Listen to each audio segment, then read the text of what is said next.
What's bunking, guys? Krillsop here, and we're here with a Kagurabachi chapter discussion video. This is the first chapter discussion I'm doing on Kagurabachi, so this should be really exciting. But yeah, this is chapter 113, which we're getting off to a real interesting start because after the last chapter, I pretty much just thought we were gonna jump right back into Chihiro, like making the swords, remaking the N10, possibly the Cloud Gouger, which we're gonna see about that. But no, we're getting some backstory here. We're getting some more lore.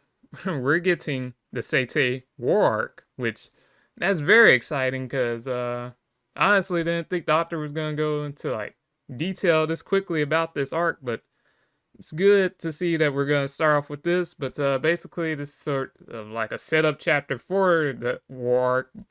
Basically get some lore on how the Daitenseki came to be, which as we all know is the material that made the enchanted blades, can also be abused by regular people, except they go crazy, lose their minds, and die because it's too much power for them to handle. But yeah, we basically learned that it first appeared on an island called Hiroshima.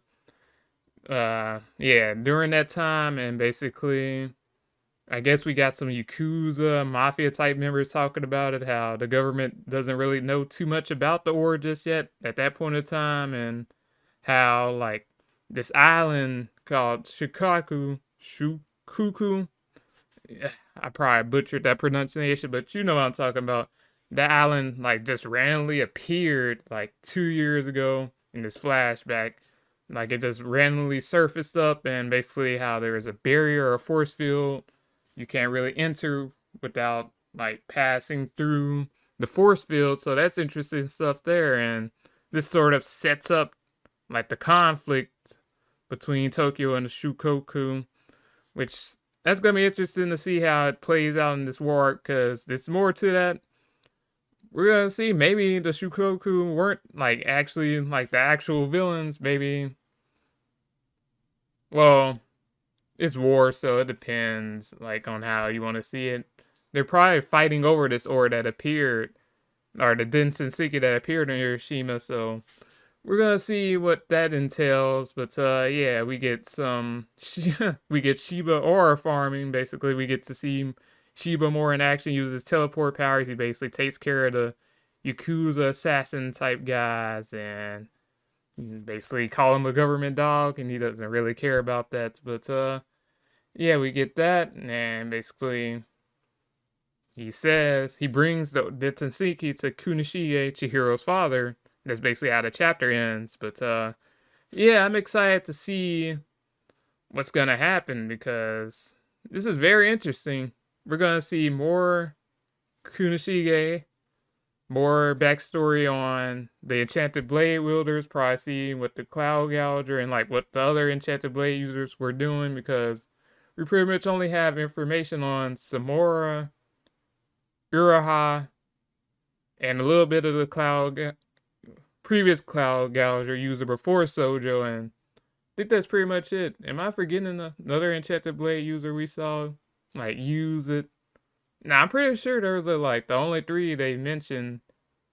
Besides obviously Akamura, the main villain of this story, Soga, with his little Shunichi blade. But yeah, so I guess there's two other users plus seeing more about the Cloud Gouger user, so I'm excited to see their backstory. We're probably gonna get some Sojo backstory here, because I don't know if Shiba was alluding to Sojo when he's like, that guy's like a low level weapons dealer, and we know Sojo was a weapons dealer, and he was researching the Daitenseki at that point.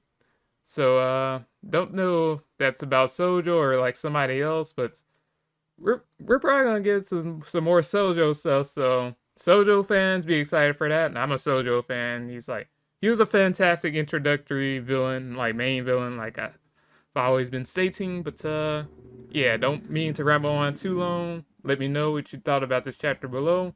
I'm excited for this war arc. And yeah, this Krill. One more thing to talk about that I didn't discuss. We gotta talk about Mashiro and how he's probably somehow connected to Hinao, you know, the broker girl who appeared like the very beginning of the story and didn't really appear later on. But I believe that's probably like her older brother or like maybe a father type figure, but they gotta be related in some way just because he now knew Shiba, seemed to know Shiba like quite a bit before like Chihiro came into picture, so that's probably like her big brother or something like that.